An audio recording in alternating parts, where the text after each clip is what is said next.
So I am recording, just started the recording. We'll kick off in a moment. I am happy to introduce Peter Ross from 829 Studios.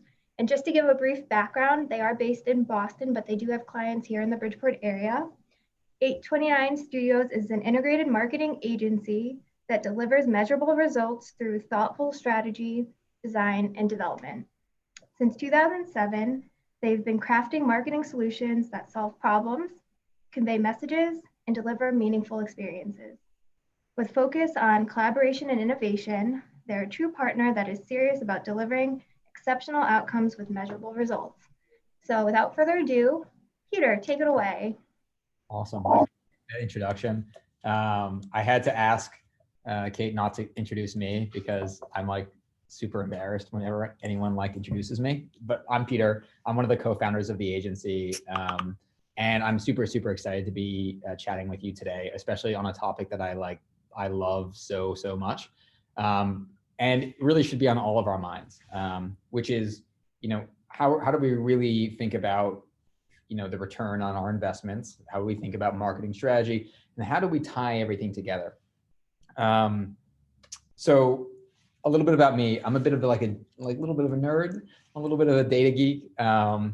And I sometimes joke that we never get hired by marketing directors. We get hired by CFOs who want to actually know where their money's going. And so I don't care if you're a nonprofit. I don't care if you're a bank. I don't care if you're an SMB of some kind. Hopefully what I'm going to give you today is like a framework for thinking about how to measure and validate your marketing endeavors. So one other quick comment as well. I would love it if you throw any questions that you have. I have like a second screen up here that I'm looking at where I can see questions, I can see the chat. So feel free to shout them out, and we can just stop in the midst of looking at something and just really dig in on any questions or comments or thoughts that you have. So here's kind of, I guess, where I'd love to start things today. And it's a little bit non-traditional, I think, or at least haven't normally done this. So let me see if I can just share my screen here. Yeah, perfect. Okay, so let me just move things around just a tad. Awesome. So back in 2010, I bought a summer camp up in New Hampshire. Really wasn't doing that well financially. It was like $1 million in revenue, plus or minus. It had basically opened and closed in the previous 10 years. And it was kind of faltering. And it's a basic little business, right? It's a summer camp. It's 2 hours north of Boston. It's on Lake Ossipee. And so I obviously wasn't working there. I'm running an agency. But being the kind of nerd I am, I obviously wanted to grow and succeed. And so I began to really keenly measure everything about the business. And 2011 was kind of like our first year. So 2011, I had $10,900 to spend on marketing, right? And marketing meant, referral websites and print and radio and Google Ads, and not really Facebook at that point, but primarily Google Ads. And what I did in that first year is I measured, and this is just one screen of many, I measured precisely what made my phone ring. So I measured phone calls, recorded phone calls. I measured, what generated inquiries. I measured how my marketing influenced people who had maybe heard about us through word of mouth, but the marketing helped push them over the edge. I just measured everything really precisely, which I'm going to show you how to do today. And, after I spent like 10, 11 grand the first year in 2011, my second year, you can see I spent 71,000. I basically spent as much as I could on marketing, because what I realized after that first year is I could measure my return. I figured out how much it cost me to drive a user to the site, at what rate a user became an inquiry, at what rate an inquiry became a sale, at what rate a sale became a repeat customer or referral of new business, what my LTV was. And it brought me to the point where by 2017, I was spending around $250,000 just on Google Ads, $250,000. So then something pretty spectacular happened. In 2018, my marketing budget got cut by half. I cut it by half, put $125,000 back in the budget. And yet I came close to tripling my actual lead volume. And this is what I'd like to spend some time talking about today as well. There, as a business owner, as a marketing director, there's really only a couple levers that you have. And in fact, there's one lever that is more powerful, I have found. Again, I don't care if you're Northeastern University or Kennebunk Bank or Wellesley Bank or, you know, a cruise customer of ours, or we do Black & Decker or REI or any of them. That same lever exists for all businesses and is likely the most easy lever to pull with the largest result. And that's what happened between 2017 and 2018. There's one KPI that we really rocked. And as a result of quadrupling our returns on that one KPI, we were able to cut our marketing budget in half and triple our returns. So I want to focus on that a little bit. Long story short, this business went from doing $1 million in revenue to, this year or next year, we might do 12 million plus or minus. So the way in which I think about tackling that is the following. There is so much data that you can look at as a business owner. There's so much data. Like if we look at Google Analytics and we can rip through general, there's so bounce rate and visitors and MQLs and SQL. There's so much data out there that sometimes it can be a little overwhelming, candidly. Sometimes the data that you're looking at might be superficial or may be a vanity metric. And so for me, what I really like to do, and again, I don't care if you're a Black & Decker or if you're a mom and pop gym in Boston, we literally use these 4 KPIs for all businesses, is measuring the cost per visitor, or what does it take me to get one new user engage with my business, one new visitor to the website, what does it take to engage one net new user? What is the rate at which those users then become leads? What is the rate at which leads become sales? And then what is the LTV? What is the lifetime value on one new customer? And I kind of scrubbed a little bit of a case study here from a client who I won't name directly. And I rounded some of the figures here. But an example of this might be, if you're in an industry where it costs, let's just say $3 to buy a user, a cost per click on Google Ads or Facebook or LinkedIn or whatever your network is. And there are things that have costs like LinkedIn and things that don't have costs like SEO. But let's just say the cost per visitor is $3. If we push 100 visitors, we've spent $300 plus or minus. If our web to lead conversion rate's 3%, we're acquiring leads at $100 a lead. If we close 6 leads for every 1 customer, our customer acquisition cost is $600. And if our LTV, as it is in the case of this client, is $9,000, the argument then becomes spend as much money as we can as long as we maintain these KPIs. And we look at these 4 for the vast majority of businesses, Isabella Stewart Gardner Museum to Bodyscapes Gym here in Boston. Generally speaking, 3 of these 4, you can't really move. Or 3 of these 4 KPIs are dramatically limited by your business or your customer or the market. So let me give you some examples there. The cost per visitor. So if we're investing in a business or we're the marketing director for a business, it would be very hard for us if the industry average for a click or a visitor is, let's just say $1 or $2 to attract, awareness. It would be very hard for us to individually negotiate that down dramatically. So for example, we can't go to Google and say, hey, Google, I'm a special agency here in Boston. I realize that all the other agencies are spending $10, $15, $100 a click to drive B2B traffic to their website to hire them as an agency. But can you hook me up and give it to me half off or a third off? That doesn't happen. So generally speaking, your cost per visitor, your cost per user is fixed. And it's fixed by third-party data that would limit your ability to really move that metric. Now you might form partnerships, or you might get, hire a really good ad agency who might be able to cut that cost by 10 or 15 or 20%, but you're not improving it by 2x or 3x, right? And the same thing with the lead to sale. So if your business, that converts leads to sales, or if you're a direct to consumer business like a museum that goes straight to, tickets, it's hard to fundamentally close 100% of the people who are interested in you, to either sell them a ticket or to convert the MQL or the lead into a customer. Generally speaking, most businesses have a pretty solid and consistent lead to sale, ratio over the lifespan of their business. That's a variable that, while can it be improved with better sales and better customer service and maybe better supporting materials, not drastically, right? Like generally not drastically. And the lifetime value, again, I'm using a gym metaphor. We've been working with several gyms in Boston for years. Generally speaking, the lifetime value of one gym customer, plus or minus 10 or 15% in the last 5 years, it's the same. So that leads me to the one conversion rate where we can really see outsized returns.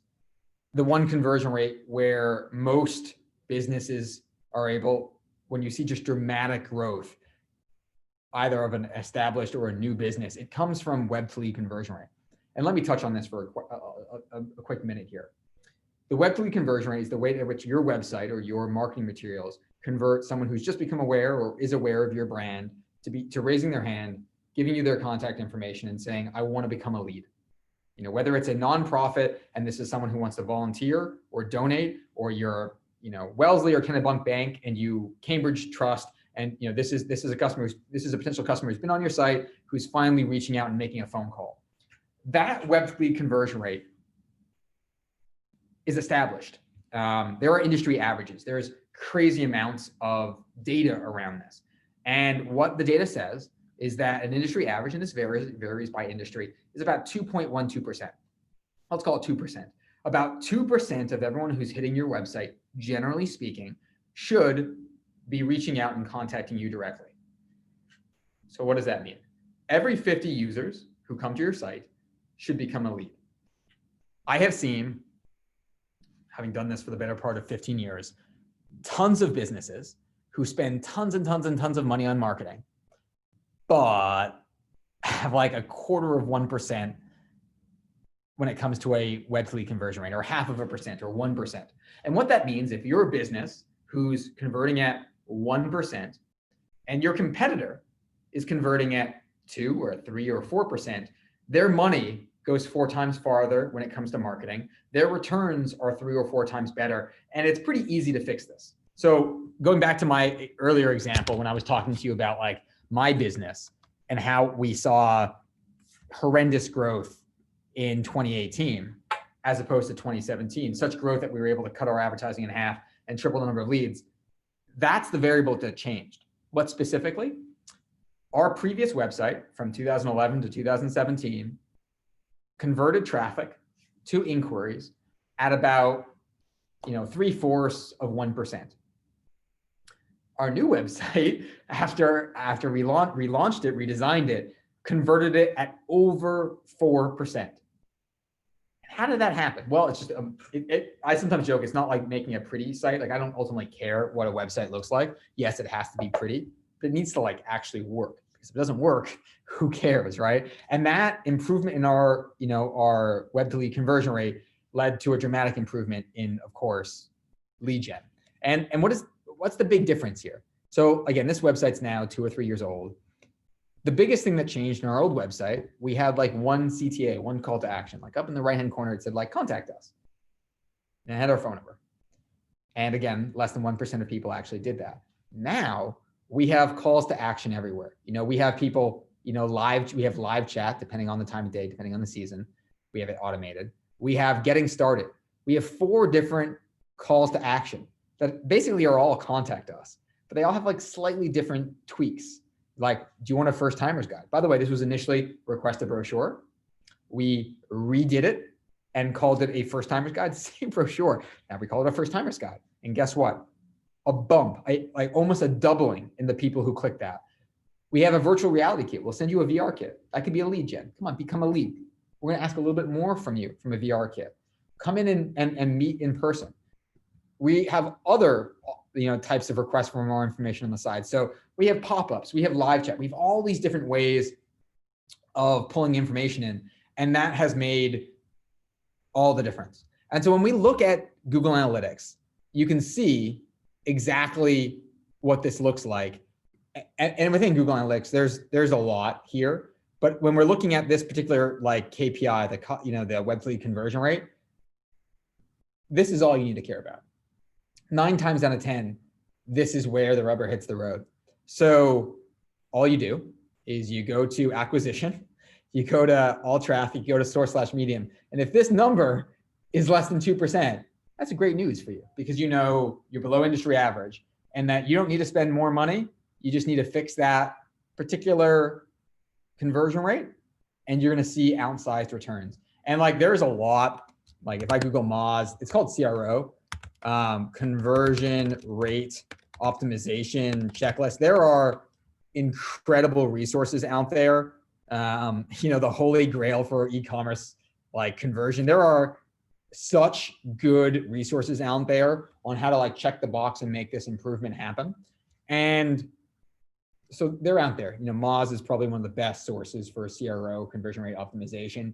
How do you spell that? Moz, M-O-Z. Sorry, what did you say? Oh, did you ask me how I spell that? Yes. If you don't mind repeating what that tool is. Yeah, Moz, M-O-Z, is a free source for like, I guess like digital marketing help. Especially they're very, very, very geared at SEO. And so one of the things I love, and you don't have to pay for their premium version, is just go to resources, go to their beginner's guide to SEO or going to their SEO center. And the information here is like incredible. Hey, if you have a local business, go to their local SEO section.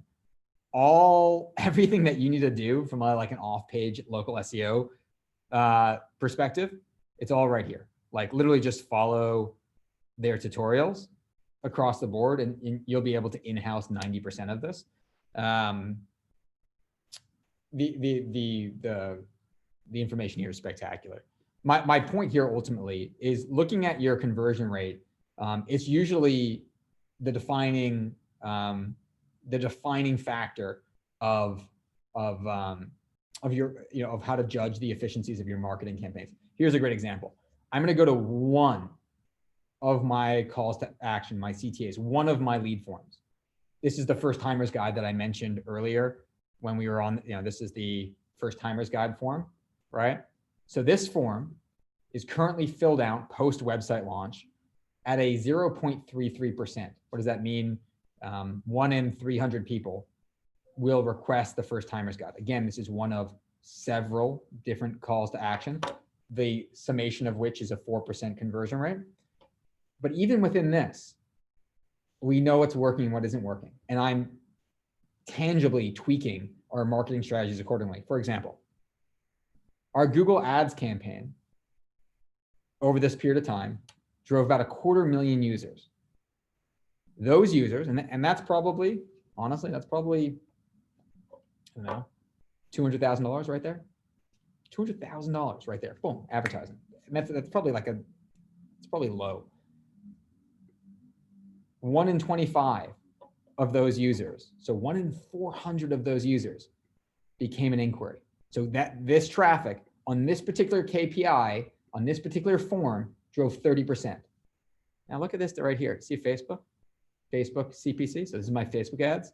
So whereas this might have been $250,000+ in actual money spent, this was probably 10 grand. Hey, Peter, I think we're looking at the website right now. Oh, are you? Oh, no. Yep. Let me try again. Thank you for that. Yep. Thank you. Thank you. Okay. So here you go. So I was saying, do you see my screen now? Yeah, that's it. Awesome. So here we have our first time timers guide. This is one of the forms that we're tracking. It's converting overall at 1/3 of 1%. So 1 in 300 users will request this goal. Google Ads CPC had driven 250,000 users about and converting 1 in 400 of them to become a brochure. So I got 30% of my brochure requests from 50% of my traffic at 1/4 of 1%. So if you're sitting here and you're thinking about where to invest your money for next year, if knowing what I know now, do you see Facebook down here?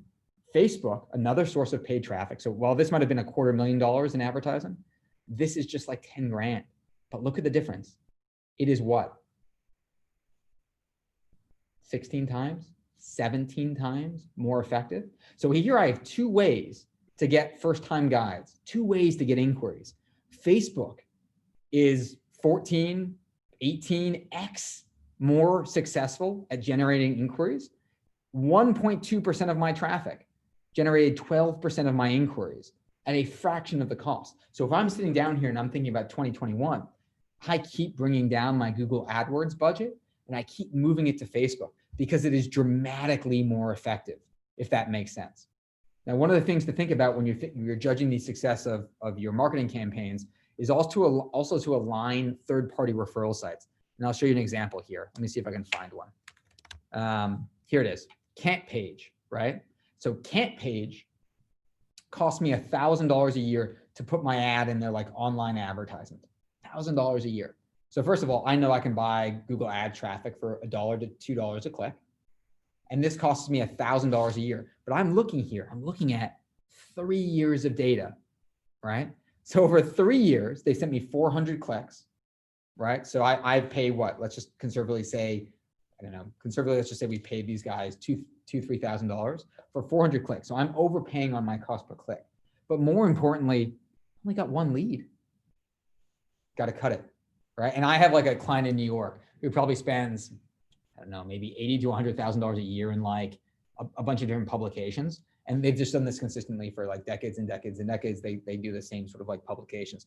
And we can go back now and track their actual effect on our business. And we can kind of make business decisions accordingly. One of the things to really keep in mind from a ROI perspective, though, is how you think about attribution. And so while you might say, hey, Peter, why the heck are you investing in Google Ads when they're only converting at 0.25%? When you look at all of the conversions, you can see that Google Ads does a lot better, right? Still, Facebook overall is almost double the effectiveness, if not double the effectiveness of Google Ads. But when you're looking at the sum of the parts, it kind of makes sense. Certain advertising techniques will work better than other advertising techniques, if that makes sense. Next thing to think about from an ROI perspective. Within your conversions bucket down here, again, free within Google Analytics, within conversions, under multi-channel funnels, under top conversion paths, is the second thing I'd have you think about when thinking about where to spend your money in 2021. So admittedly for me, the only thing I will look at is this top conversions path and this percentage rate. Like this is where my mind goes. I'll look at this on a monthly basis. I might look at this every 6 months. Here is what top conversion paths will show. And I'll use an example first where I'll just look at first timers guides, okay? So again, just my first timers guides show me people who became leads and how they became a lead. And what's striking here is, let's look at our top 10. So what this is saying is that the #1 path to becoming a lead is someone finding us organically, SEO, leaving the website, and then coming back via direct, so typing in our URL, and then becoming an inquiry who wants a first timers guide. What's crucial to see here is that 95 of our leads took this path. Our second most popular path is Google Ads to direct to becoming a lead. Here's the important part. No one, look at our top 10, look at our top 13. No one came to our website once and then just gave us their contact information. 5, 6, 8 years ago, I feel like people were a lot more like willy-nilly with their contact information. You go to a website and you request information. People don't operate like that anymore. These are probably, I mean, if you just add up the percentages, probably half of all of our inquiries require 2 or 3 or 4 visits before they'd give us their information. The average conversion time on our website, the time that someone has to spend on my website on average before giving me their information on their last visit is over 10 minutes. It's fundamentally changed the way that I think about engaging with users. And one of the things that I do that's a little creepy is, again, a free service. You can just install it. It's called Hotjar. Is I segment and record everyone who requests information, everyone who doesn't request information, and then I watch them. So I will literally, this may not be the best example because that one looks like they just popped off right away, but like I will literally sit down and I will watch users who became who became leads and what they do, how they're operating, how they're browsing our site. I record them and I try and figure out what's working and what isn't.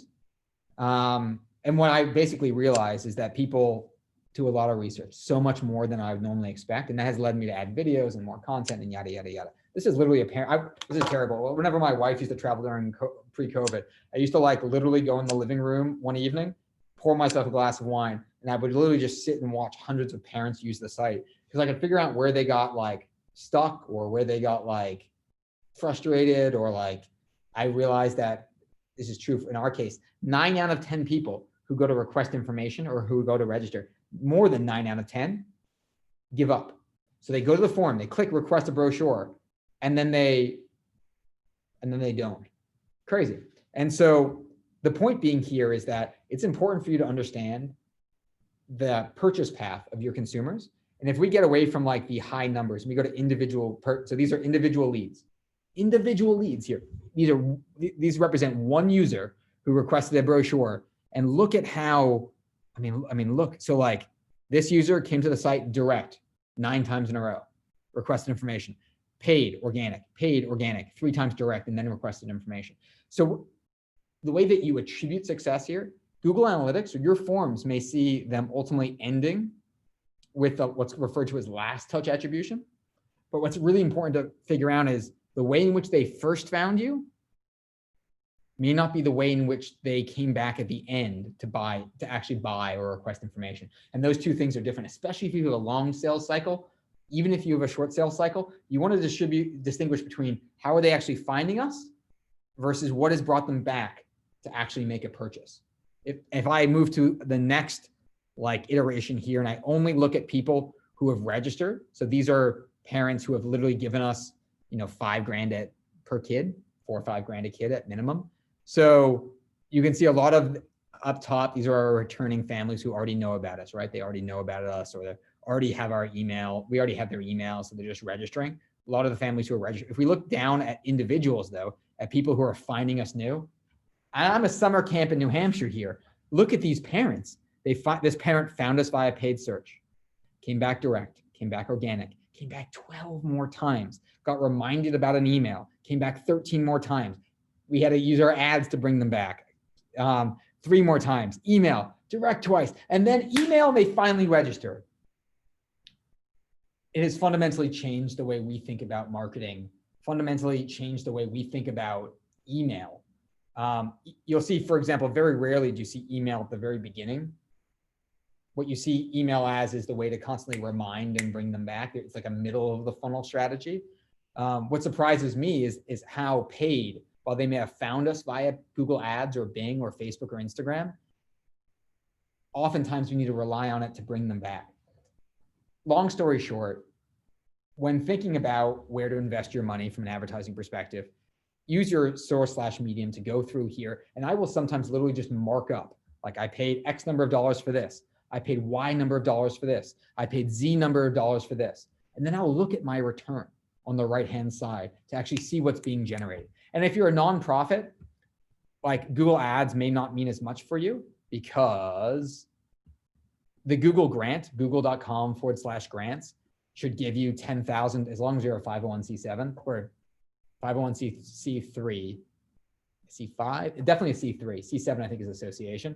But as long as you're like, I guess your standard nonprofit, you get $120,000, up to $120,000 for free using Google grants. So like some of our nonprofit clients like don't really care as much about the return on Google Ads because again, the money's free anyway, it's just a nice to have. But for the rest of us that are actually spending money or time on these advertising techniques, it's important for us to like at the end of every year, go to our source/medium, write down the exact amount that we paid, and then see whether or not we're getting the ROI on the backside. And as an institution who's looking to grow or scale, this number right here is the end all for being able to actually, if your charge is to double the revenue of the business or to grow 30-40% a year, the easiest thing for you to do is to change your conversion rate from a 1% to a 3%. Boom, you've just tripled the amount of leads that you get on an annual basis. It genuinely is that clear. And there are like, this is actually kind of interesting. I have this, let me see if I have it up here. Where did it go? Oh, it's over here. come over here.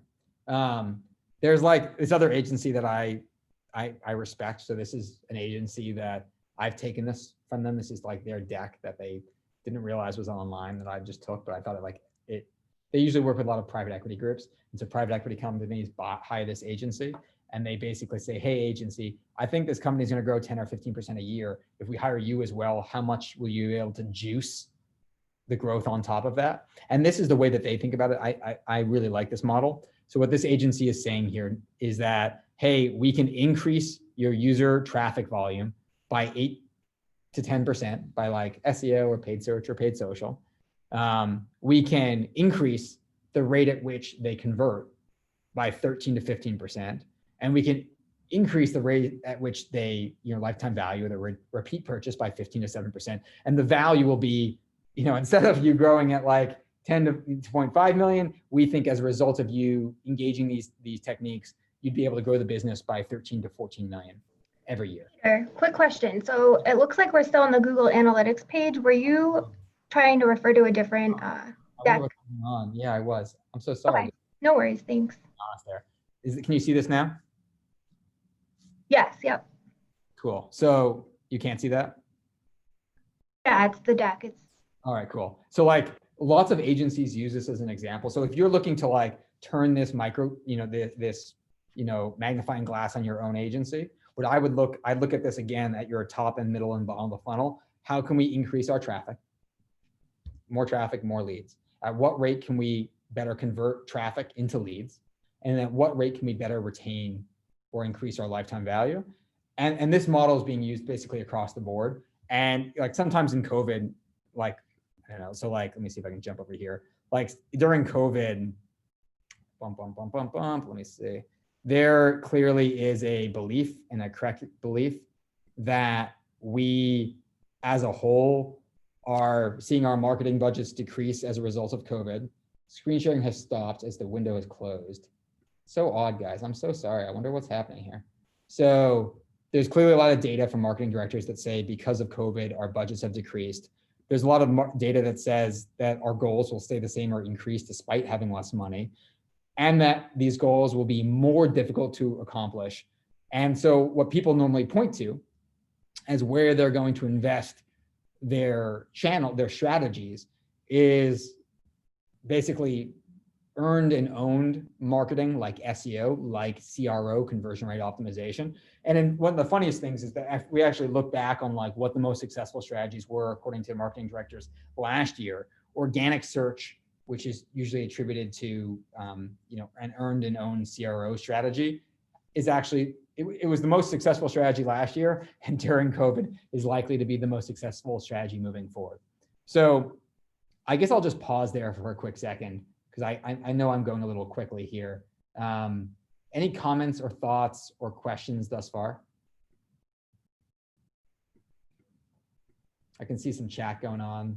We still can't see. All right, so for those people who can't, like, one of the things I'm happy to provide is links to the deck, links to like actual visual examples to all of this. I can provide training materials and like interesting like lists of different like third-party tools that you can use. So if you have any interest in that, feel free to email me. I can drop my email in the chat here. Or I can just provide the materials to the larger organization here, and we can like share those after the fact. It seems like no other questions or comments during this time. So I just, with the remaining time that I have here, I'd love just to hit on one or two other quick things, if I may. And I do just want to throw it out there. I don't know if you see that Lauren did ask, can you repeat the essential tools and monitoring indicators? Yeah, I can. Absolutely, Lauren. I didn't see that, so thank you. For some reason, Zoom's giving me a bunch of issues here. Can you see my screen here again? Yes, it looks like it's the SEO surges.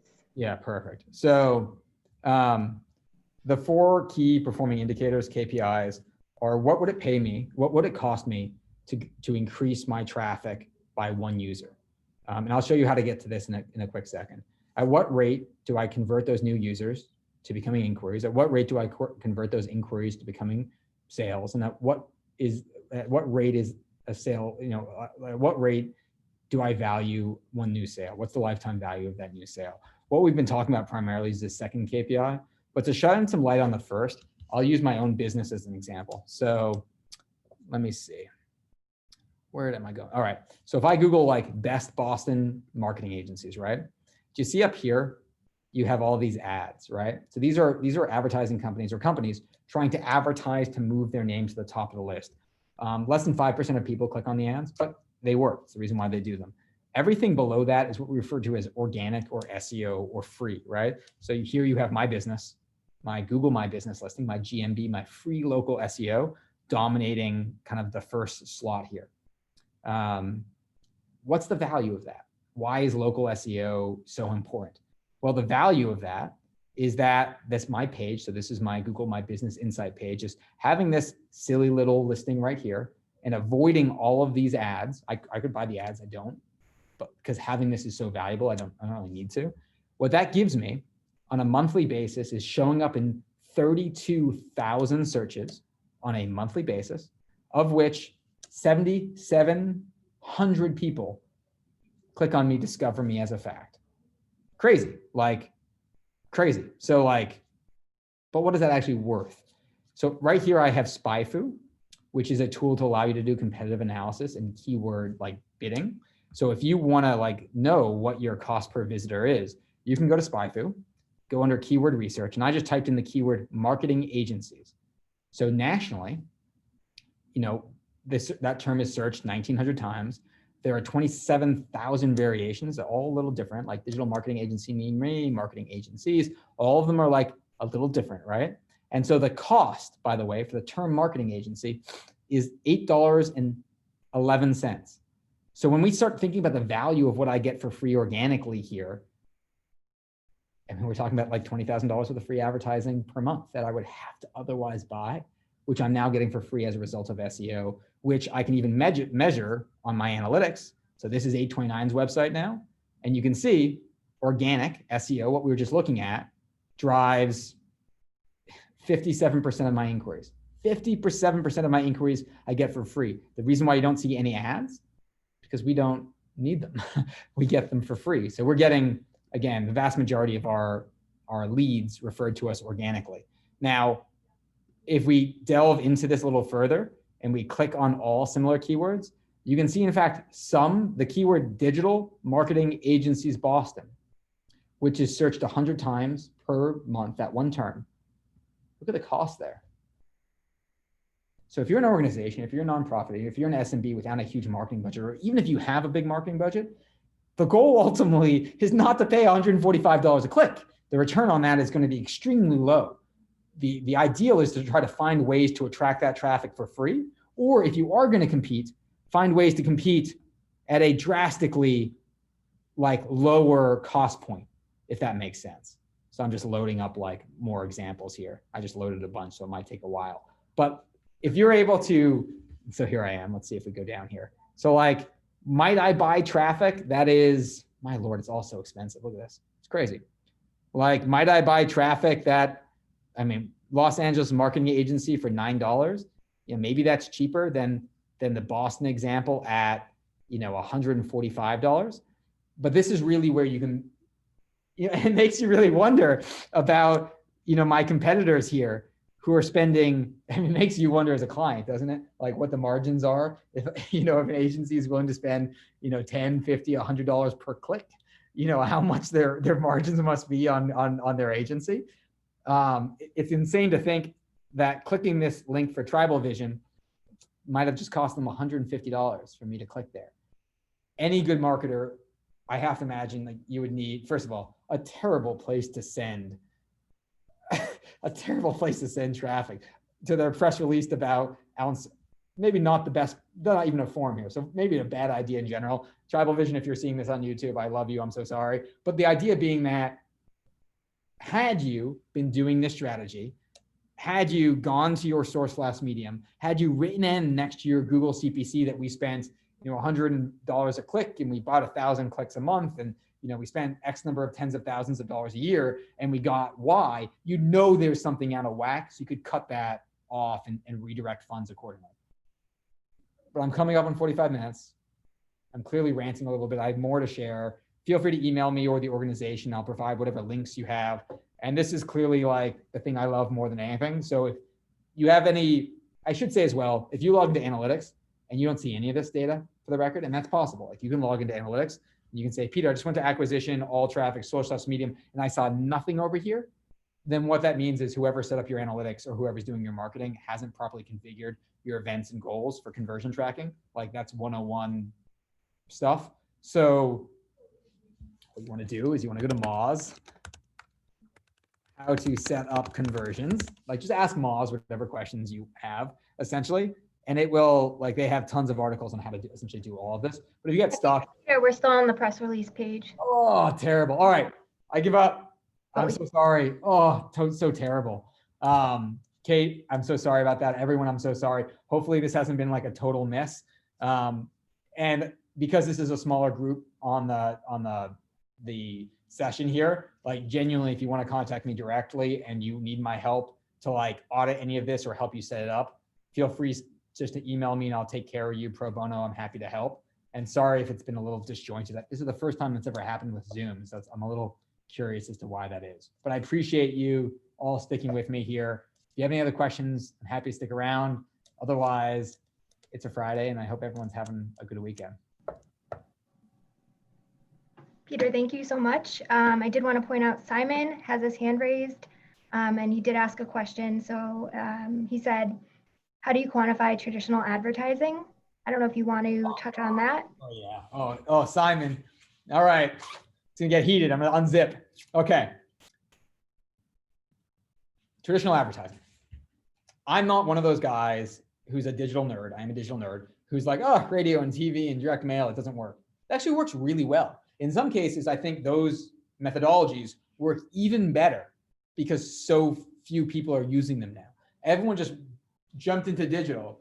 And so there's less competition over there. In some cases, it's cheaper. In some cases, your return is better. Here's what I'll give you a few examples. Actually, this is true for both. There's a major bank that we work with and a major nonprofit that we work with who use the same approach. They do a lot of direct mail and they do a lot of radio and television. And traditionally, they had hired a company to do this.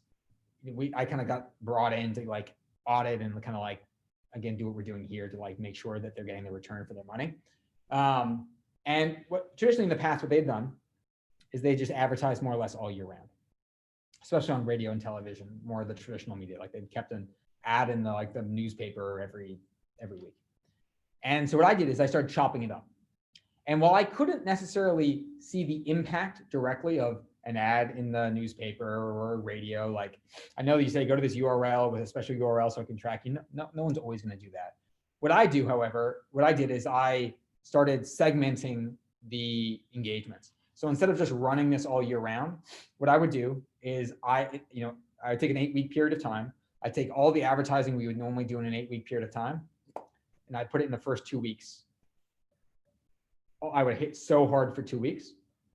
And then I'd keep everything else consistent, and I'd look for a change in my organic, my direct, and my referral traffic as a result of that. And then I would measure year over year, period over period to see if I can quantify the impact. And generally you really can actually, like it genuinely works. Same thing with PR. Like I don't want like a piece or two, every week consistently. I want to have all of my pieces hit in 2 or 3 weeks so I can quantify the effect. And so that's the approach that I normally take.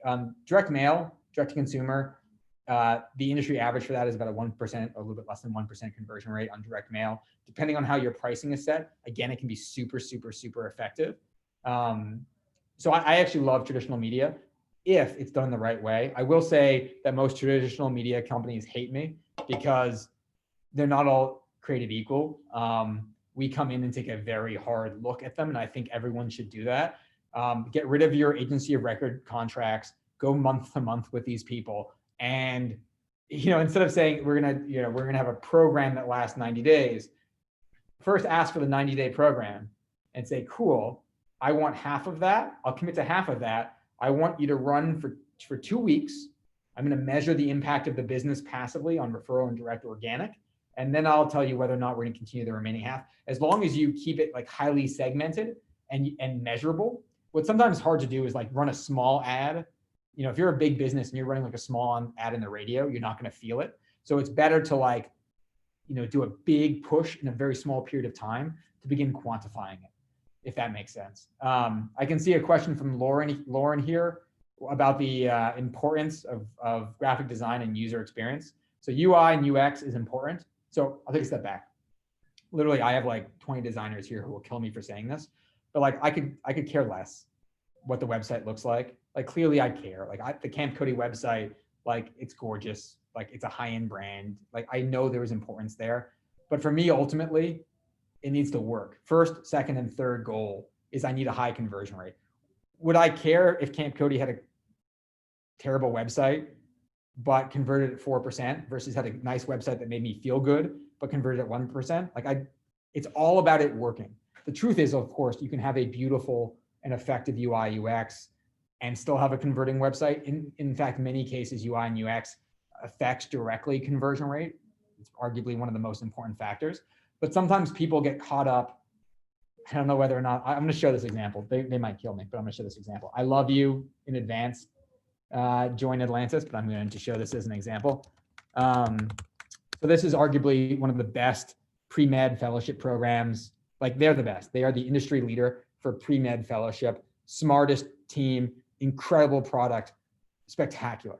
And as we go to this website, this is like a beautiful looking website. This is a nice looking website, great brand. Like this is gorgeous, right? This is gorgeous. Now, how do I become a lead? All right, let's just say I click get started, right? That makes sense. Oh, well, Peter, come on, get started. What do I do now? Is it in the bottom left-hand corner, this little email that opens up my email? Is it like, do any of us, by the way, realize that this was a form? Try doing this on your phone. So from like a UI UX perspective, this fails, right? This is not getting a 4% conversion rate. It's the reason why we're redesigning this website right now. So here you have a situation where you have a gorgeous website, incredible company, best in class. Who cares if this doesn't work?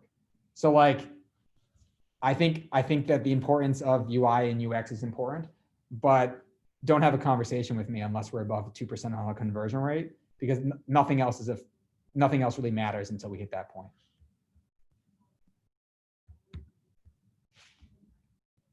Cool. Kate, how are we doing? What do you think? Yeah, thank you so much. This is full of some great information and tools and things to consider. Does anyone have any more questions? We have a few more minutes. I'm glad I'm not opinionated, Kate. I'm glad I'm not opinion. I'm glad I'm just very neutral on everything. It makes for a good discussion, you know? No opinions here. All facts. And we appreciate your enthusiasm, and I do thank Lauren and Simon for their questions. And I do thank you for also mentioning that nonprofits do get dollars on Google Ads that they don't have to pay for, because I do know we have a lot of nonprofits tuning in. So that is a great tool. The Google Analytics, always a good reminder to have that set up. Lovely. Well, thanks everybody. Thanks for spending some time with us today. All right, thank you again, Peter. I think that's all we have. And then feel free to reach back out to him. What's your email address again? I'll just plug it in so everyone has it. It's just info@829llc.com. That'll come to me eventually. Perfect. So we did record this, and as I mentioned, we will have it up on our YouTube and we'll share it back out. And again, thank you so much, Peter. We really appreciate your time, your enthusiasm, and all the information you shared. And thank you again for everyone for tuning in for another Lunch and Learn. And I hope you have a great weekend ahead. Cheers, everybody.